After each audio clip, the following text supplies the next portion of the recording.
Inflation is theft. You may have heard that before. You may have said it yourself when your shopping bill continues to rise. But do you understand it? I'm going to make sure you do. Welcome to the tax you don't know you're paying. So what is inflation? The Oxford Learner's Dictionary states that inflation is a fall in the value of money and a general increase in prices. Lovely. We all know that. We're all affected by that. But what causes it?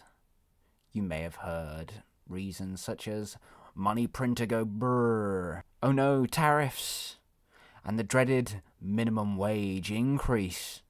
But it's all a bit of a mask. To understand inflation, you have to understand money. What is money? Money is the assigned numerical value to, well, value itself. Money is worthless. An American penny cost 3 cents to make, but it's valued at 1. At least those have the value of metal. A digital penny is worth diddly squat, and yet people die for it. Why? Because it represents value, or, better said, work done.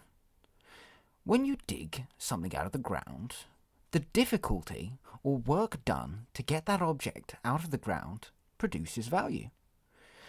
But you can't always trade copper and iron, for example, for food and shelter. So here comes money. Money is the assigned value to your work that allows you to gamble your life savings even when the casino doesn't take iron. Government. In a perfect system, there would be no inflation. The amount of money in the system should represent the amount of value produced. Everyone's happy, right? But that's where our big brother comes in. In order to have a system where value is traded, you can't have it get stolen. And it's hard for one human by themselves to watch their wealth day and night. Our ancestors, therefore, made some good old governance. You see, a government has 2 jobs. Everything else is extra. Food.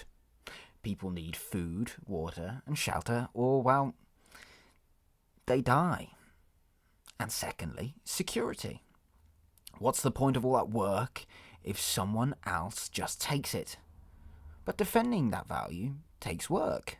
But this work, it produces no value at all. It just protects it. And no one works for free. So taxes. I stop him from taking all your stuff, and in return, you give me a little bit of it. That's tax in its simplest form. Now it's a bit harder. We have to maintain roads, railways, schools, healthcare, send condoms abroad. And to do that, we need money. Or better said, the value that money represents. Times change, and governments need to be flexible. Or they can just be bloated. Sometimes the taxes you pay simply aren't enough. And no one likes taxes. Increasing taxes can cause protests, pesky protests.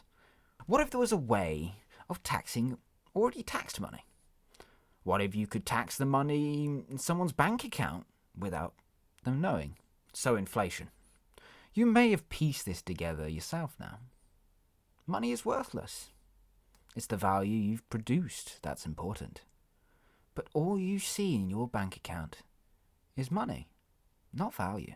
So the sly dogs decided to swipe the value rather than your money by simply printing their own money and assigning your value to it. So what can you do?